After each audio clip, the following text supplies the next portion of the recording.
Halo sahabat obrolan ibu-ibu, apa kabar? Semoga ada semua dalam keadaan baik dan sehat ya. Senang sekali saya Teresa Wina dan rekan saya Giovanna Sagita bisa menjumpai kembali Anda pada acara obrolan ibu-ibu Not a Supermom Diary. Hari ini kita akan ngobrol lagi bersama narasumber kita tentang bagaimana Ekaristi bisa menjadi kekuatan bagi seorang ibu.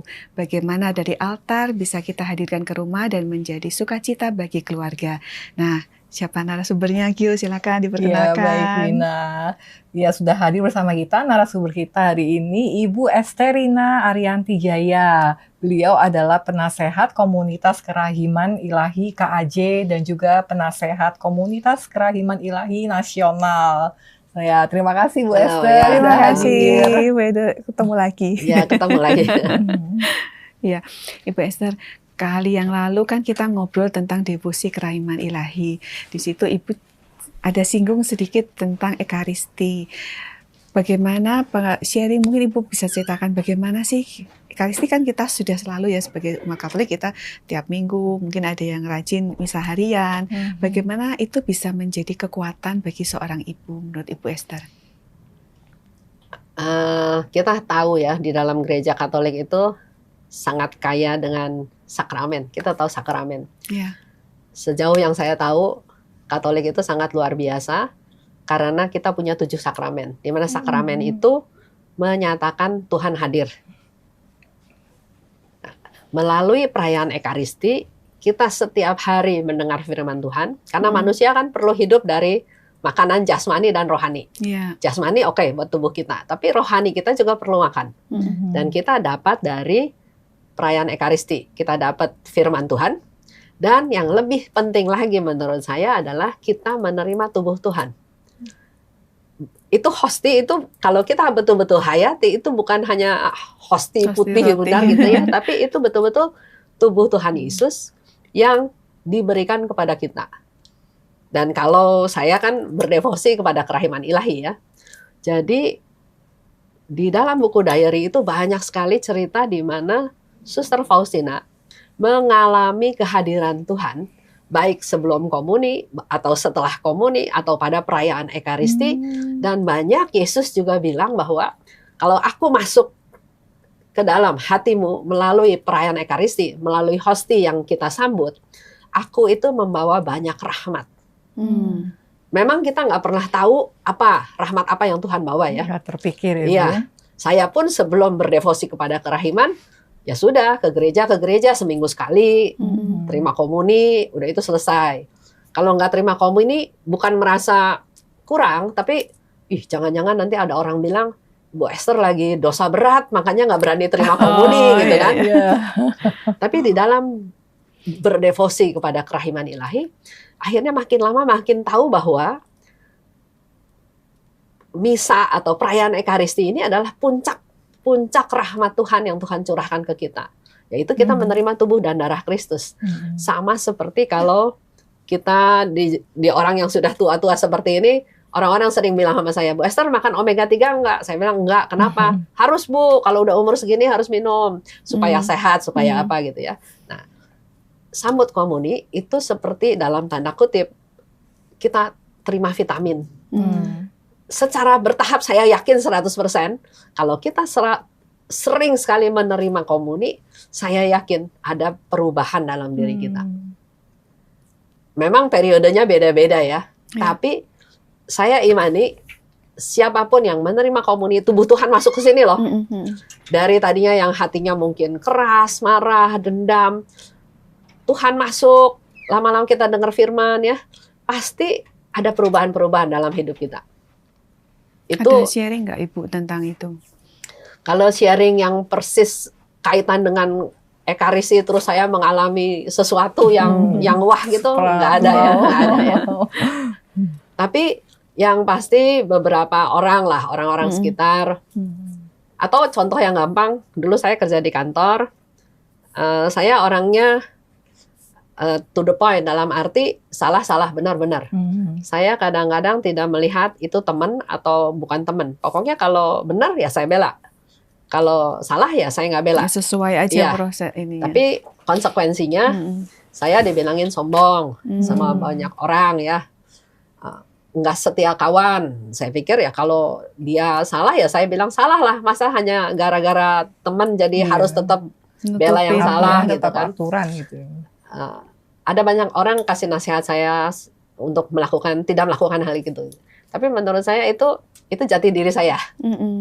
Prinsip ya pokoknya. Prinsip. Pokoknya kalau benar sampai kemana saya cari. Tapi kalau salah ya harus ngaku salah gitu kan. Nah itu kebawa ke dalam kehidupan sehari-hari. Sampai suatu hari saya ketemu Tuhan melalui kerahiman ilahi, khususnya melalui Ekaristi. Di situ saya belajar bahwa Tuhan Yesus nggak salah.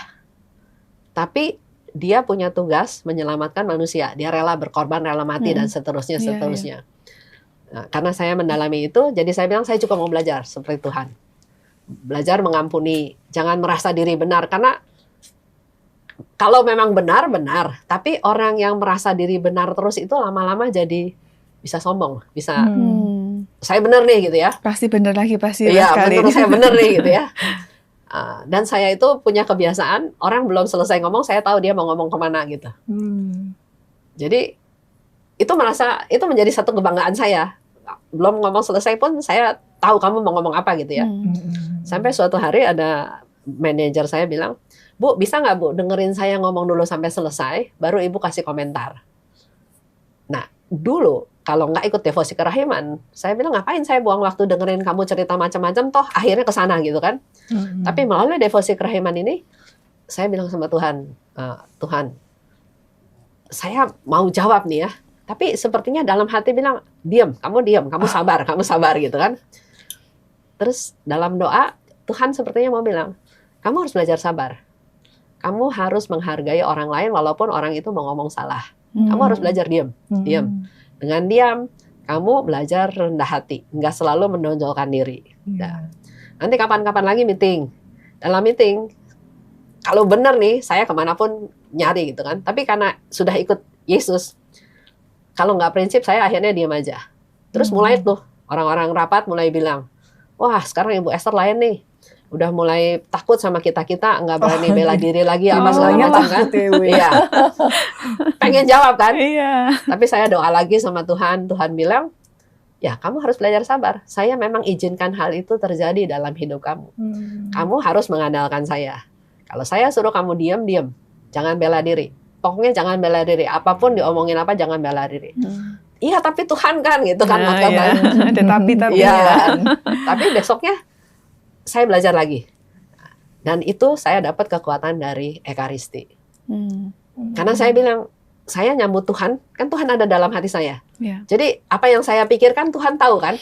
Dan saya belajar juga dari Suster Faustina. Dia pernah ngadepin satu orang yang leletnya luar biasa. Dia kesel bener gitu ya, lelet sekali gitu ya.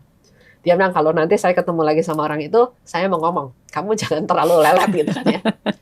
Tapi pas ketemu sama orang itu, Faustina nanya sama Yesus, Yesus, kalau saya jadi kamu, kira-kira apa sih yang harus saya lakukan gitu.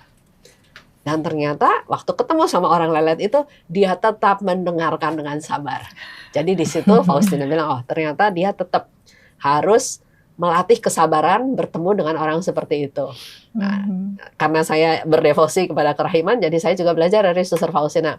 Ya sudahlah, disalahin ya sudah, diam, dianggap kecil juga diam, apa juga diam gitu.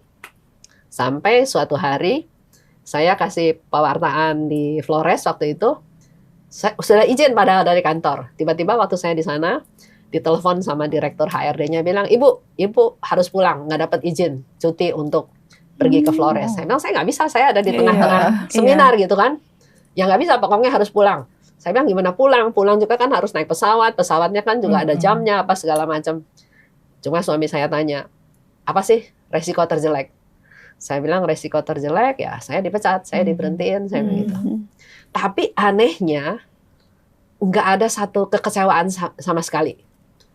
Posisi saya lumayan tinggi waktu itu ya, sudah level direksi. Tapi anehnya tidak ada kekecewaan sama sekali. Ya sudah, saya terus lanjut, sudah selesai. Terus betul balik ke Jakarta, saya diproses. Waktu itu tahun 2012. Waktu itu saya umur 58. Belum tua lah ya harusnya. Sekarang 70. Masih energi kan. Kagetan. Ya. Tapi disitulah saya datang ke Tuhan, saya doa, Tuhan, kok kayak gini gitu kan. Tapi terus seperti ada dalam hati jawab, Tuhan bilang, ya saya memang izinkan hal ini terjadi. Dan yang saya perlu lakukan hanya bagaimana menerima status ini, posisi ini gitu. Dan karena setiap hari saya terima tubuh Kristus, saya setiap hari pergi ke komuni, terima komuni, ikut ekaristi ya. Menurut saya itu yang menjadi sumber kekuatan yang tanpa saya sadari, saya punya kekuatan itu gitu. Kalau dulu paling takut saya nggak punya kerjaan. Karena tuh saya nggak suka di rumah. Saya pokoknya kerja, pokoknya kalau kerja tuh udah enak lah kerja. Tapi pada saat posisi saya paling tinggi, pada saat itu saya diproses dengan tanpa salah lah ya dalam tanda kutip, hanya pergi kasih seminar kan. Tapi tidak ada penyesalan sama sekali, tidak ada kekecewaan, tidak ada penyesalan, ya semua dijalanin aja. Dan yang luar biasa ya, Gio, waktu proses mau diberhentiin kan tetap harus ada 1 bulan 1 month notice. Ya itu kan, saya kan tetap kerja. Itu staff saya yang level staff lah ya. Saya jalan kemana-mana lah ya, orang mau masih tetap kerja kan. Dia bisa bilang begini, Ibu Esther nggak tahu malu ya, udah dipecat sama kantor aja, jalan kemana-mana dengan kepala tegak. Waduh, itu kata-kata itu. Gimana rasanya, iya. Ibu? Tapi dalam hati, biarin aja, orang saya nggak salah apa-apa. Karena saya tanya direktur HRD-nya, saya salah apa? Curi uang? Oh enggak Bu, kalau Ibu curi uang pasti Ibu sudah dilaporin ke pengadilan. Terus, ya karena ini aja, udah masuk masa pensiun, jadi diproses pensiun. Itu alasannya, tapi kan gara-garanya karena saya kasih seminar Flores. Itu salah satu kekuatan yang tanpa kita sadari, kekuatan itu kelihatan pada saat kita mengalami sesuatu. Jadi jangan berpikir, Jadi jangan berpikir saya ikut ekaristi, saya dapat apa-apa, kelihatan rahmatnya di depan meja, terus tinggal saya nikmati rahmat apa enggak. Jadi saya yakin ada Tuhan di sini. Tuhan tahu persis apa yang menjadi kebutuhan saya dan pada saatnya itu Tuhan yang berkarya.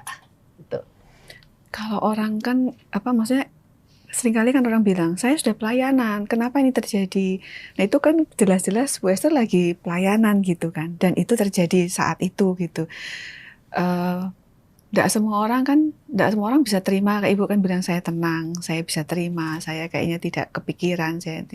Pasti itu kekuatan yang Ibu tadi katakan dari ekaristi itu sangat luar biasa pasti Bu ya. Iya. Jadi ada orang yang memang nggak usah pertanyaannya, Wina.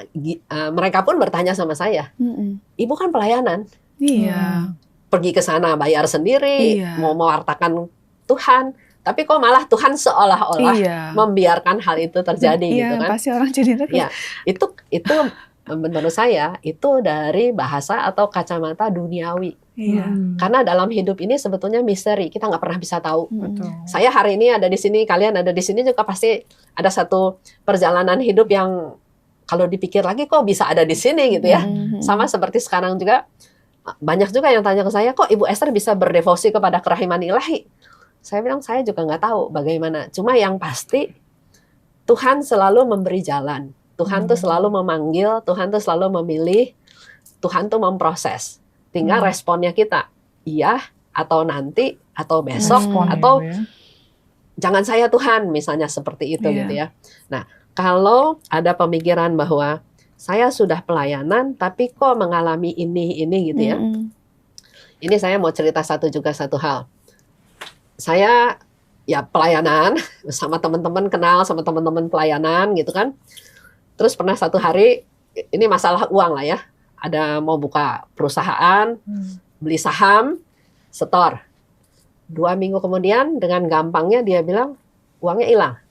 Terus saya bilang, loh tanggung jawab kamu di mana gitu ya? Pembantu saya aja, saya kasih uang belanja 100.000. Saya minta hitungannya, minta rinciannya, baru reimburse kan. Ini saya bilang ratusan juta dengan gampangnya bilang hilang, terus tanggung jawab kamu di mana? Kalau uang ini udah jadi saham dan ternyata perusahaannya hancur, ya sudah, bodohnya saya. Tapi kalau saya misalnya setor ke Wina, tiba-tiba Wina bilang 2 minggu kemudian uangnya hilang, loh saya bilang kamu tetap dong harus tanggung jawab kan? Iya, cerita gimana? Orang pelayanan, orang penting di gereja kan kita ngelihatnya dari sisi itu kan.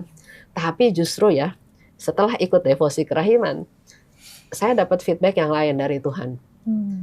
Pertama, saya harus menyadari diri saya bahwa saya bodoh. Kenapa saya bisa percaya sama Wina?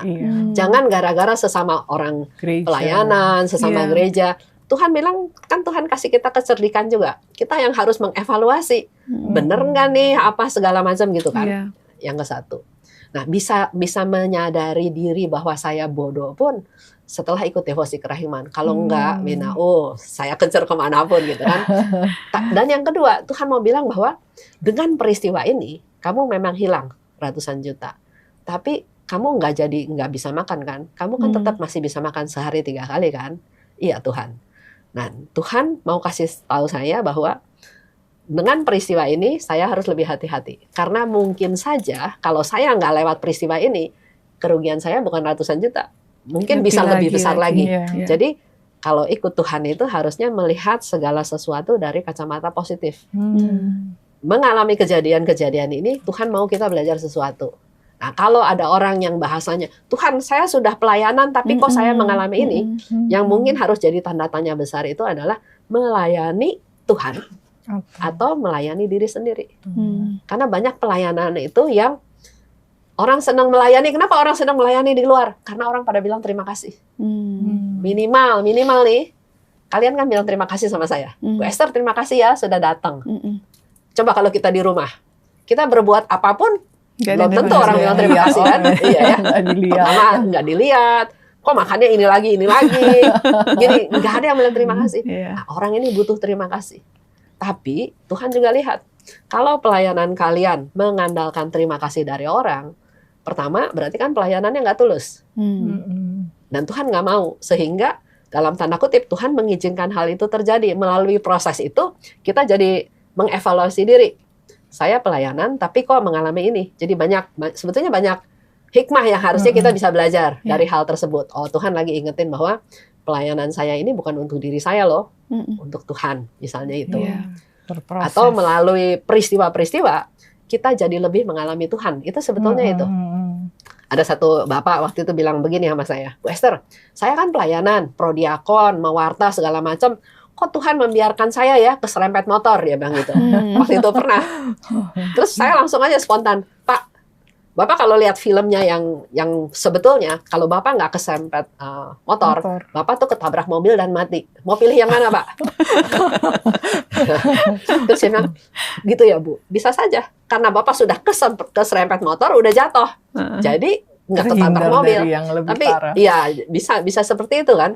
Nah, jadi dalam setiap keadaan, jangan pernah menghubungkan antara pelayanan saya dengan hasil yang harus saya dapat.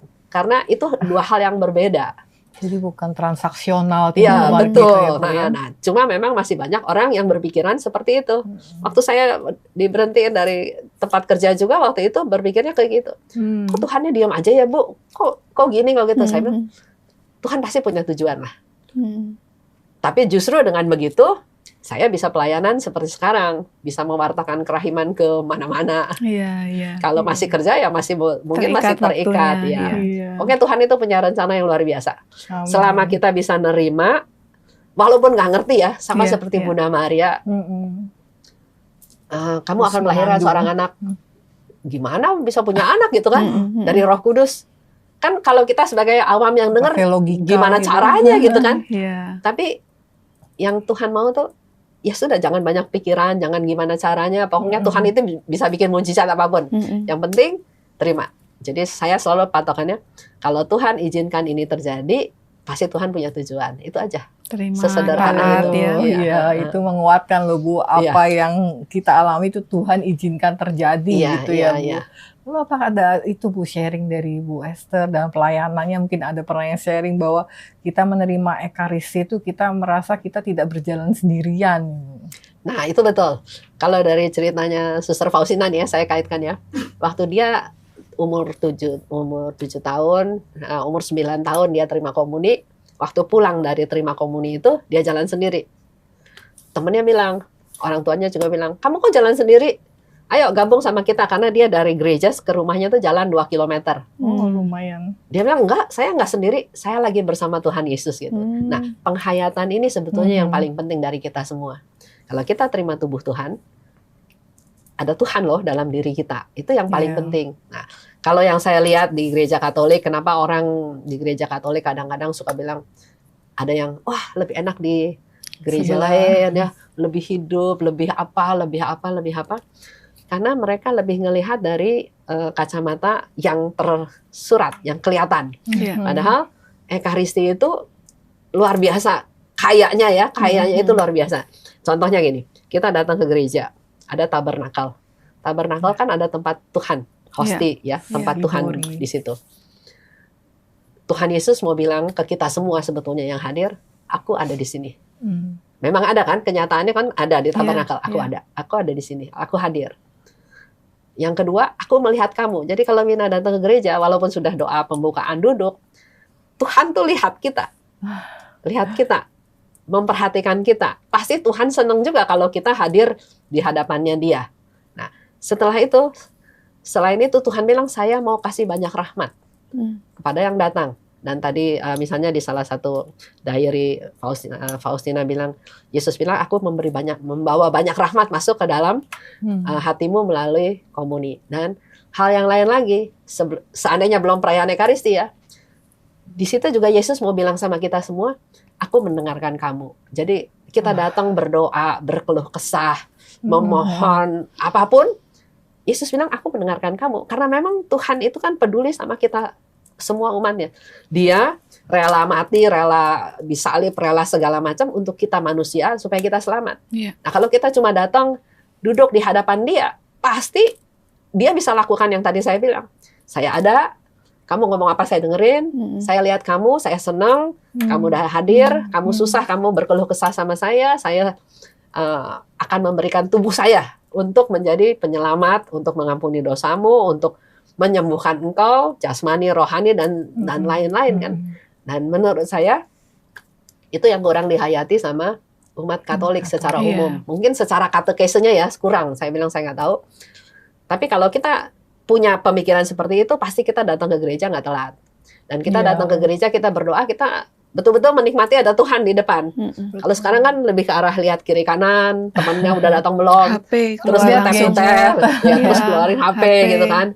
Padahal itu momen-momen yang sangat indah sebetulnya, di mana kita bisa ketemu sama Tuhan. Kalau Suster Faustina malah berdoa gini kepada Bunda Maria, kalau dia mau terima komuni ya, Bunda siapin hati saya untuk saya menerima putramu masuk ke dalam hati saya. Jadi memang perlu persiapan, karena semakin siap kita menerima, sebetulnya semakin banyak rahmat yang Tuhan mau kasih. Jadi Tuhan tuh punya rahmat banyak. Tapi ada yang terima sedikit, ada yang terima banyak, karena mungkin kita nggak siap. Tuhan mau kasih rahmat sukacita, tapi di dalamnya masih ada dendam, marah, sakit hati ya nggak ada gunanya rahmat itu. Jadi kita siapkan dulu juga diri kita supaya ketika Tuhan masuk kita sudah layak, sudah Tuhan itu berkenan. Iya, betul. Nah itu baru bisa betul-betul merasakan manfaat daripada perayaan Ekaristi. Kalau enggak ya, apalagi kalau cuma alasannya terima komuni supaya jangan dituduh habis dosa berat ya, nggak dapat apa-apa kan. Jadi memang Tuhan menyediakan semuanya, tapi Tuhan juga minta kita berperan, karena kita kan punya free will. Kita mau terima, kita kan bukan robot kan, jadi memang kita yang punya satu kerinduan juga, kerinduan bertemu Tuhan, kerinduan menerima rahmat Tuhan, menerima belas kasih Tuhan gitu. Setelah terima itu ada nggak cerita dari Santa Faustina bagaimana sebaiknya kita bersikap setelah terima komuninya? Kalau ceritanya Suster Faustina, dia terima Tuhan Yesus, dia tahu Yesus ada di dalam dirinya, ya yang dia lakukan adalah dia bercakap-cakap dengan Tuhan. Karena Tuhan ada di dalam dirinya ya, jadi dia hening, dia diam, dia bercakap-cakap dengan Tuhan, dan kadang-kadang Yesus yang juga mengatakan sesuatu. Jadi momen-momen indah itu sebetulnya pada saat perayaan Ekaristi, sebelum atau setelah komuni, itu yang selalu dinikmati oleh Suster Faustina. Terima kasih Bu Esther buat sharingnya. Jadi memang Tuhan secara personal itu melihat kita, mendengarkan kita ya Bu dalam perayaan Ekaristi. Nah sayangnya kadang ya Bu kalau anak-anak remaja itu kita ajak misa, mereka masih sering kali ya kita main HP, lihat handphone gitu. Padahal mungkin kita orang tuanya sudah merasa memberikan contoh yang baik gitu Bu. Itu gimana tips dari Bu Esther? Kembali lagi ya, itu kan masing-masing keluarga tahu bagaimana menghandle anaknya masing-masing kan. Artinya ada anak yang ditegur jadi nurut. Tapi ada anak yang ditegur malah jadi ngambek, marah. Kalau saya lebih ke arah ikutin dia aja. Tapi tetap harus doa. Kita katanya anak zaman sekarang itu kalau dilarang malah makin jadi kan. Kalau memang memungkinkan, memang dihimbau ya bahwa ini kayak sekarang kan kalau ke gereja kan pakaian yang sopan, apa segala macam ya berupa himbauan. Mungkin ini juga sama, jadi jangan pakai gadget atau apa, hormati rumah Tuhan atau apalah kata-kata yang bisa mengingatkan. Karena sebetulnya bukan anak muda aja.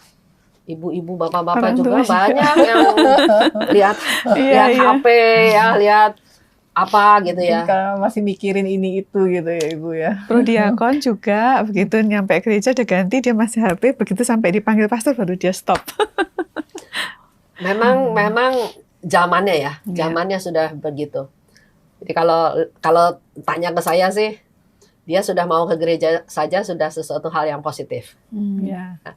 Karena contoh seperti di dalam devosi kerahiman, dalam doa koronka khususnya, Yesus bilang kalau kamu berdoa koronka buat seseorang, kamu tuh sedang mendekatkan dia kepadaku. Jadi kalau saya ngebayanginnya, kalau saya mau minta Tuhan sesuatu terhadap Gio, saya tarik-tarik pun belum tentu mau kan. Tapi dengan saya berdoa koronka, Tuhan saya persembahkan Gio, itu kata Yesus dengan tidak langsung kamu sedang mendorong Gio ke mendekati aku. Jadi saya dengan doa koronkan, nih Tuhan, ini Gio nih, terserah engkau lah, Tuhan mau diapain. Jadi memang tetap harus dalam doa. Jadi dengan kekuatan Tuhan ya Bu. Iya. Jadi kita berdoa, doa koronka, biar orang ini dideketin ke Tuhan, nanti akhirnya berubah sendiri. Kalau tanya ke saya sendiri, anak-anak saya juga, ada 3 anak saya ya. Ada yang memang setiap minggu rajin ke gereja. Dia sama suaminya sama anaknya. Yang 2, kalau saya lihat, nggak gitu rajin ke gereja. Tapi kalau bicara tentang kitab suci, itu lebih dalam dari kita-kita. Ngerti semua gitu soal segala macam gitu ya. Jadi yang saya cuma mau lihat bahwa kita nggak bisa juga maksain anak harus ke gereja kalau dianya nggak ada panggilan, malah jadi akhirnya nggak mendatangkan kenyamanan gitu kan. Malah nanti nggak mau. Lebih kelihat ke arah keseluruhan hidup dia, dan kalau selama hidupnya melaksanakan firman Tuhan dalam arti ya hidup benar, hidup baik, hidup apa, dan ternyata tentang Alkitab juga dia banyak tahu. Bahkan saya kadang-kadang suka tanya, Gam, ini ada di mana ya? Itu mah baca mah di Matius di mana. Jadi dia lebih tahu gitu. Dan itu buat saya itu saya syukuri aja. Karena kalau enggak pun dipaksa-paksa percuma. Nah ini ada satu cerita, seorang nenek meminta anaknya, jadi waktu itu seorang ibu minta anaknya pergi ke gereja, terus pergi diajak deh, jadi nggak tahu statusnya anak itu mau atau nggak mau, pokoknya sama mamahnya diajak ke gereja, sampai akhirnya suatu hari dia dewasa, dia menikah, punya anak lagi dong. Jadi si oma yang biasanya ngajak anak sekarang mau ajak cucu, anaknya langsung bilang jangan ajak saya, anak saya lagi ke gereja. Saya sudah menderita ikut kamu ke gereja. Anak saya tidak boleh ke gereja. Padahal Katolik gitu ya? Sampai kayak gitu. Nah, berarti kan si oma ini ceritanya mau bawa anaknya ke gereja supaya tujuannya nanti kan cucunya tapi juga. Caranya mungkin salah. Jadi yang ditangkap oleh si anak bukan sesuatu yang mendatangkan sukacita, tapi sesuatu yang kayaknya dia kayak dihukum. Makanya begitu dia punya anak, wewenang dia pakai. Kamu jangan ajak cucu kamu pergi ke gereja. Saya nggak suka. Baru bisa tahu sekarang kan. Jadi artinya kita tahu itu baik, tapi tetap caranya tetap harus juga yang benar, bukan suatu paksaan, bukan sesuatu yang membuat orang malahan jadi mau dihindari gitu. Ya jadi ada satu cerita, seorang ibu, dia merasa perlu mengajak anaknya ke gereja karena menurut dia ini kewajiban dia sebagai seorang ibu bawa anak ke gereja. Karena anak itu mungkin tidak ada pilihan, ya jadinya ikut sama mamanya terus sampai besar, sampai akhirnya anak ini menikah. Dan anak ini setelah menikah dia punya anak lagi kan. Nah sekarang si oma ini merasa berkepentingan juga mengajak si cucu ke gereja.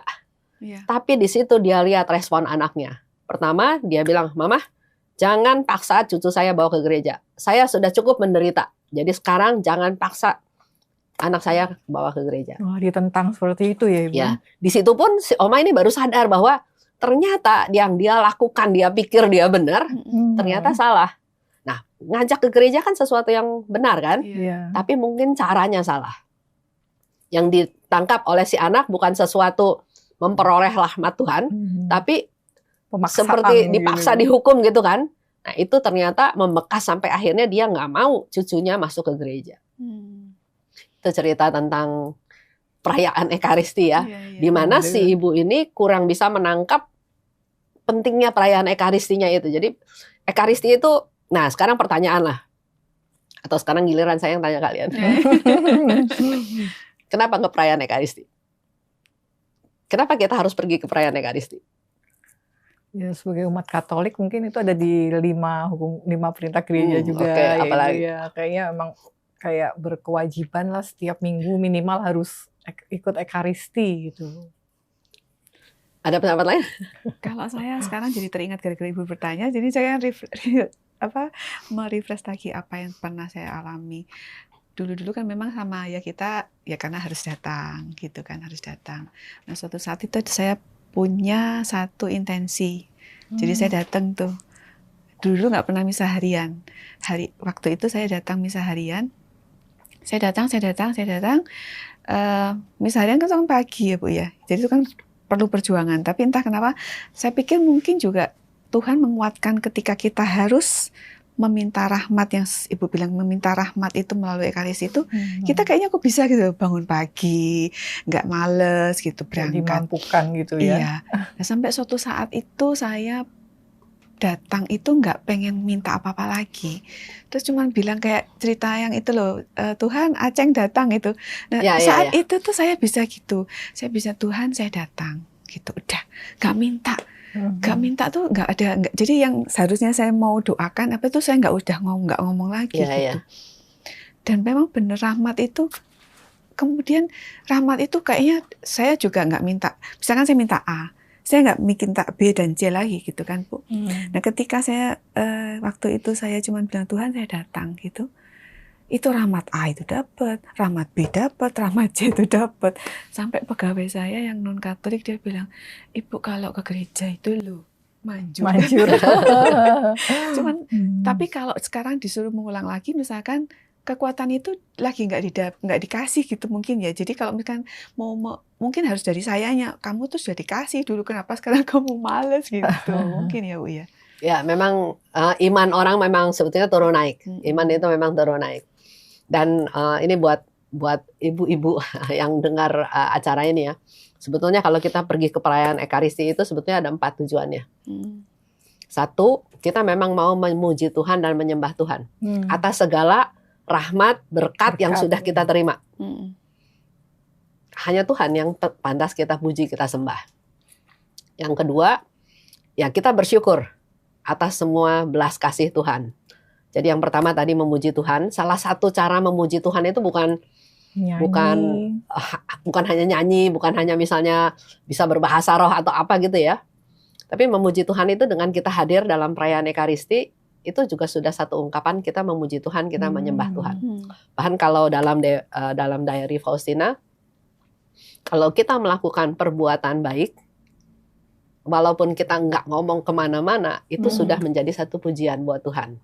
Jadi kita datang untuk memuji Tuhan. Kedua, untuk bersyukur atas segala rahmat yang kita terima. Yang ketiga, kita mohon ampun atas segala dosa-dosa kita. Dan yang keempat, kita minta rahmat lagi. Yang seperti tadi Wina alamin ya, mintanya satu, sama Tuhan tuh bisa dikasih rentetannya gitu kan. Dan memang luar biasanya rahmat Tuhan itu, Tuhan itu kasih kayak kotak tisu. Pernah tahu kotak tisu kan? Jadi kalau tisu yang pertama ditarik, lembaran tisu yang pertama ditarik, keluar lagi tisu yang berikut kan? Iya. Itulah sebetulnya kerjanya rahmat Tuhan. Jadi kita harus berani ambil, terima rahmat yang Tuhan kasih, maka nanti akan ada rahmat baru yang Tuhan siapin buat kita. Kita ambil lagi, nanti keluar lagi rahmat satu. Bahkan Yesus bilang ke Faustina begini, kamu harus bersyukur dengan rahmat sekecil apapun yang kamu terima. Karena dengan rasa syukur itu, kamu mendesak aku untuk memberikan rahmat-rahmat lainnya. Ya, luar biasa. Ya, itu biasa. kasih Tuhan itu luar biasa seperti itu. Tapi memang Yesus bilang juga, ambillah rahmat-rahmat yang orang lain nggak mau terima. Jadi banyak sebetulnya Tuhan kasih rahmat ke banyak orang. Tapi ada yang mau terima, ada yang nggak mau terima. Sehingga Yesus bilang kepada Suster Faustina, ambillah rahmat-rahmat yang orang lain nggak mau. Caranya? Oh ada Bu, contohnya apa Ibu? Contohnya misalnya, Gio dikasih rahmat pengampunan sama Tuhan. Rahmat mengampuni. Berarti kan Tuhan kasih rahmat kemampuan untuk mengampuni. Tapi Gio sendiri nggak mau pakai rahmat itu. Enggak Tuhan. Tidak mau mengampuni. Iya gitu. enggak, orang ini nggak bisa diampuni Tuhan. Berarti kan rahmat mampu mengampuninya kan nggak dipakai sama Gio kan. Nah Tuhan bilang ambillah rahmat-rahmat yang orang lain orang nggak mau. Di satu pihak kita berdoa, Tuhan saya minta apa-apa gitu ya. Dalam doa Bapa kami ampunilah dosa saya seperti. Tapi giliran mengampuni orang kan nggak mau. Padahal Tuhan kasih rahmat itu. Nah, kita suka, Tuhan saya minta rahmat kesabaran. Terus dikasih masalah. Terus nggak sabar-sabar ya. Itu kan sebetulnya menolak rahmat yang Tuhan kasih. Artinya saya selalu bilang ini, kalau kamu minta rahmat kesabaran, berbahagialah kalau besok ketemu hal-hal yang membuat kamu tidak sabar. Karena pada saat itulah Tuhan lagi suruh kamu pakai rahmat kesabaran yang Tuhan kasih. Tapi yang sering terjadi kan, Tuhan, kenapa Tuhan ketemuin saya sama orang itu? Harusnya saya nggak marah, jadi saya marah gitu kan. Nah, sebetulnya dalam diary Faustina itu ada hal-hal sederhana yang seperti itu. Dan kita bisa belajar, oh ternyata Tuhan itu kasih rahmat sesuai dengan yang kita butuhkan. Dikasih rahmat kesabaran, bukannya berarti kita bodoh, kita kalah, tapi Tuhan mau mendidik kita supaya kita bisa serupa seperti Dia. Mengampuni, sabar, rendah hati, ya dan seterusnya. Ya memang itu sih orang ada yang bilang kan, mintanya sabar, tapi justru kok mau malah dikasih masalah-masalah. Padahal Tuhan udah jawab loh. Pencobaan dikasih gimana kasus lah. supaya sabarnya dipakai nih, rahmat sabar pakai gitu. Ya.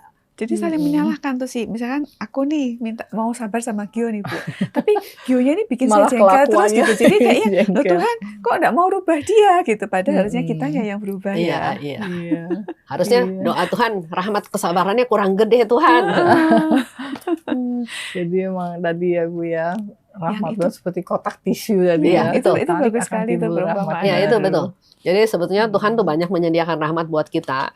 Tapi kan Tuhan juga tahu kita tuh nggak sanggup terima semuanya. Jadi Dia kasihnya Ke yang mau bertahap. Hmm. Setelah kamu lulus pakai rahmat ini, saya kasih kamu rahmat yang lain, kasih lagi oke. rahmat yang lain. Iya luar biasa Bu, Iya. devosi kerahiman ilahi ini. Iya. Sebenarnya gereja Katolik sendiri ada nggak sih waktu khusus untuk merayakan Ada. kerahiman Nah, ilahi? ini sesuai pertanyaan Gio ya. Jadi kalau kita bicara tentang devosi kerahiman ilahi, kaitannya dengan Ekaristi, itu adalah yang namanya pesta kerahiman ilahi. Itu Yesus yang minta sendiri, diadakan 1 minggu setelah Paskah. Jadi kalau tahun ini 12 April 2026.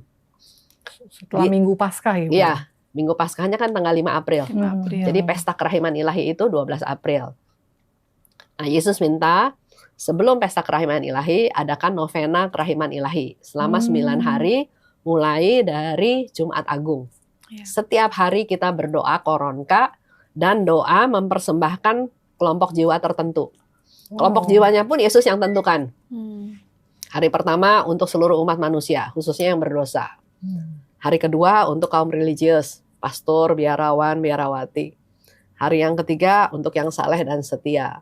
Untuk yang hari keempat misalnya untuk orang yang belum kenal Tuhan Yesus.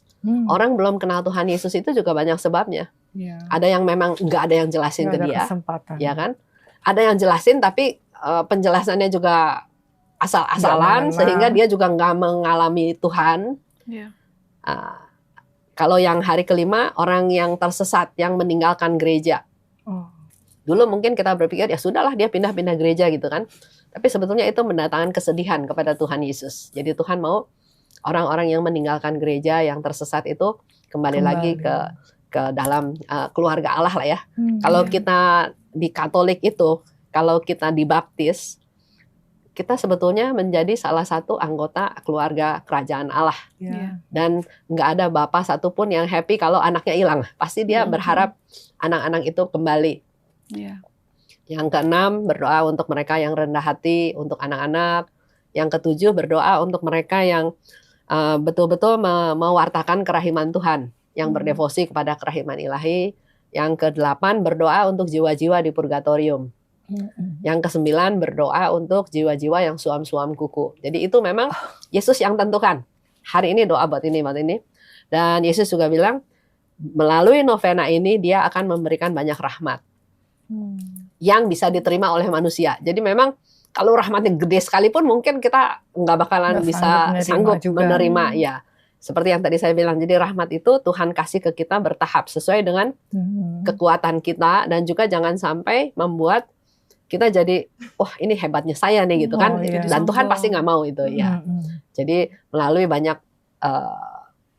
hal-hal yang harus dialami ya, supaya cinta kita atau supaya kasih kita juga menjadi murni, bukan karena kehebatan kita, tapi betul-betul harus sampai ke titik di mana ini semua itu karena rahmat Tuhan, karena belas kasih Tuhan. Kita nih nggak ada apa-apa gitu. Ya, kitanya juga berproses. Iya, kitanya pun berproses sampai akhirnya bisa ke titik di mana saya bisa kayak gini itu hanya karena anugerah Tuhan, bukan karena kehebatan kita gitu kan. Nah, setelah 9 kelompok jiwa itu, hari ke-10-nya yang tadi disebut pesta kerahiman ilahi, di dalam devosi kerahiman ilahi itu sebagai salah satu saluran dari 5 saluran yang waktu itu saya pernah cerita, pesta kerahiman ilahi. Dan Yesus memang minta, aku mau adakan pesta kerahiman ilahi 1 minggu setelah Paskah. Dia waktu itu ngomongnya tahun 1931. Tapi baru terrealisasi ada pesta kerahiman ilahi tahun 1935. Itu ceritanya masih di Polandia ya, di Vilnius. Tapi secara gereja Katolik, secara resmi, pesta kerahiman ilahi itu sebagai liturgi resmi, perayaan resmi di gereja Katolik itu pada tahun 2000. Waktu Paus Yohanes Paulus yang menetapkan di mana 1 minggu setelah Paskah, itu 30 April tahun 2000 sebagai pesta kerahiman ilahi. Tahun 2000 juga bersamaan dengan pengangkatan Faustina menjadi santa. Jadi di hampir semua gereja sampai hari ini belum semuanya merayakan pesta kerahiman ilahi. Tapi kenapa Yesus mau ada pesta kerahiman ilahi? Karena melalui pesta kerahiman ilahi dia itu mau memberikan rahmat yang luar biasa, yaitu orang-orang yang menyiapkan diri akan memperoleh rahmat pengampunan dosa dan dibebaskan dari hukuman akibat dosa. Kalau kita ngaku dosa, kalau kita ngaku dosa, Tuhan ampuni dosa kita. Tapi hukuman akibat dosanya sebetulnya masih ada. Nah, di dalam pesta kerahiman ilahi, hukuman akibat dosa itu juga dihapus. Jadi kenapa orang ada istilah di purgatorium itu bisa lama, bisa sebentar? Karena kita manusia kan memang ikut Tuhan. Tapi kan tetap masih hidup dalam dosa. Ada aja dosa-dosa gitu kan. Dosanya diampuni, tapi akibat dari dosa itu masih ada. Sama seperti saya misalnya nyakitin Wina. Tuhan, saya menyinggung perasaan Wina, Tuhan ampuni saya. Pastor itu bilang ya, melalui kuasa gereja dosamu diampuni, dosa saya diampuni. Tapi Wina yang sakit hati, yang kesel, gara-gara kesel sama saya nggak bisa dibalas, terus marah-marahnya di rumah, orang rumah jadi kena gitu kan, terus hidup jadi berantakan. Itu kan hukuman akibat saya berbuat dosa kan menyebabkan orang lain susah kan. Nah itu tetap harus diberesin. Diberesinnya ya orang-orang anggapnya diberesinnya ya di purgatorium, karena kan memang harus diberesin supaya kita bersih, murni, suci, bisa ketemu sama Tuhan gitu kan. Nah, di dalam devosi kerahiman ada yang namanya pesta kerahiman ilahi, di mana pada saat itu kita bisa menerima indulgensi penuh, dibebaskan dari hukuman dan dari dosa dan hukuman akibat dosa tersebut gitu. Dan sekarang kan lagi tahun jubileum ya. Iya. Jadi kesempatan lagi nih. Saya juga sekarang pakai ini. Ini sebagai, menurut saya ya, sebagai manusia perlu tanda. Jadi satu tentang tahun jubileum tahun 2025. Tahun ini kan ada tahun jubileum lagi. Salib khususnya Santo Fransiskus ya. Jadi mau mengingatkan saya sebetulnya, kita manusia tuh sebetulnya perlu tanda untuk ingat. Ya, kadang-kadang kita pagi juga Tuhan saya mau doa berbuat baik bla bla bla bla. Tapi kalau udah malam evaluasi, ih Tuhan mana ya berbuat baiknya? Kok saya gini, kok saya gitu ya. Nah, tapi dengan ada pakai tanda, saya perlu lebih diingatkan lagi bahwa ini tahun jubileum loh, tahun penuh pengampunan. Di mana bukan hanya kita yang menikmati pengampunan Tuhan, tapi Tuhan juga mau kita juga membawa pengampunan ini kepada orang lain, supaya orang lain bisa merasakan bahwa ya ada Tuhan. Dan pengampunan itu bukan dari hebat kita sendiri. Kalau saya bisa mengampuni, artinya ada Tuhan dalam diri saya. Karena kalau pengampunan bukan dari diri sendiri lah, itu perbuatan rohani. Rahmat dari Tuhan. Jadi silahkan teman-teman semua, ibu-ibu khususnya, datang ke novena Kerahiman Ilahi mulai 3 April. Nanti pesta kerahimannya 12 April. Dan itu sudah banyak di banyak gereja. Iya. Itu novena saja atau ada misanya juga itu? Sebetulnya permintaan Tuhan Yesus itu hanya doa koronka dan wujud doa untuk kelompok tertentu. Tapi biasanya di gereja-gereja dijadikan ada dalam perayaan Ekaristi. Ya jauh lebih bagus ya. Kita menerima tubuh Tuhan dalam perayaan Ekaristi. Dan itu 9 hari berturut-turut untuk ikut perayaan Ekaristi. Tapi sebetulnya Yesus sendiri sebetulnya nggak minta terlalu macam-macam. Maksudnya kamu harus melakukan ini. Sama cerita Naaman ya, baru berapa hari yang lalu cerita itu, yang sakit kusta. Ya. Terus kata Nabi Elisa ya kalau nggak salah, yang bilang mandi berendam di Sungai Yordan berapa 7 kali atau apa. Dia kan ngomel, masa cuma kayak gitu kan. Terus kan anak buahnya bilang, kamu kalau diminta yang lebih berat juga kamu lakukan kan, ini diminta yang gampang kok ribut gitu kan. Jadi Tuhan Yesus itu sebetulnya begitu baik, nggak minta ke kita macam-macam. Yang penting cuma tulus. Dalam devosi kerahiman pun ya, kita juga belajar tentang ketulusan. Tulus aja, pokoknya lakukan sesuatu dengan tulus. Sama seperti tadi Wina cerita yang si Aceng itu, yang Tuhan saya datang. Buat Tuhan itu udah sangat cukup gitu. Daripada kita datang dengan berbagai macam intensi untuk kepentingan pribadi ya. Ketulusan aja, tulus, jujur, apa adanya. Udah itu Tuhan senang. Wah, terima kasih sekali Bu Esther. Tadi Bu Esther kasih inspirasi banyak sekali tentang, lalu kita diingatkan lagi konsep bagaimana harusnya kita tuh berekaristi. Ketika mulai dari datang sampai terima komuni, setelah komuni. Semoga kita lebih menghidupi lagi. Bersyukur, minta ampun dan minta rahmat lagi. Iya. Mungkin ada pesan singkat terakhir untuk kami. Pesan untuk kita semua ya. Jadi Ekaristi itu sesuatu yang luar biasa. Bukan menganggap itu hal yang biasa. Kitanya sendiri yang harus melihat sebagai sesuatu yang luar biasa. Karena kita bertemu Tuhan yang hadir, Tuhan yang menunggu kita datang, Tuhan yang melihat kita senang ya, kayak seperti cerita anak yang hilang. Ayahnya ini dari jauh udah lihat anaknya datang, dia lari-lari ya menyambut kita. Itulah ungkapan sukacita Tuhan kalau kita datang ke perayaan Ekaristi. Dan Tuhan mau mendengarkan kita. Silahkan berkeluh kesah apapun, karena Tuhan sudah jadi manusia dan dia tahu kesusahan kita sebagai manusia. Dia juga tahu, dia juga bisa melakukan banyak hal untuk mengatasi segala halnya. Cuma memang kitanya betul-betul harus berserah sama Tuhan, mengandalkan Tuhan. Menyiapkan diri dengan sebaik mungkin, pasti kita juga akan memperoleh rahmat yang banyak. Yang bahkan kita udah nggak bisa nampung lagi. Dan salah satu caranya adalah dengan membagikan rahmat itu. Kalau bisa sampai ke sana ya, jadi penuh kita sukacita. Berkat lagi Iya, gitu penuh ya. sukacita. Iya. Dan memang harus kitanya sendiri, kembali lagi kitanya sendiri yang harus menyiapkan diri untuk seperti itu. Jangan maksa orang lain. Termasuk juga anak, suami ya, apalagi ya. Tapi kitanya sendiri aja, bawa diri sendiri, berdoa, suatu hari Tuhan pasti Dan yang kabulkan. bekerja ya, Tuhan Ibu. yang kerja melalui semuanya. Mm-mm. Ya cerita soal misa pagi. Dulu juga saya misa pagi. Suami saya ajak, enggak ngapain bangun pagi-pagi ya, seperti Gina bilang perlu perjuangan. Enakan saya minum kopi gitu. Jadi saya ke gereja misa pagi, dia tenang-tenang minum kopi. Waktu saya pulang, seolah-olah dia udah dapat kopi 1 gelas gitu kan. Tapi saya juga nggak bilang apa-apa. Tapi dia akhirnya berubah sendiri, berpikir sendiri.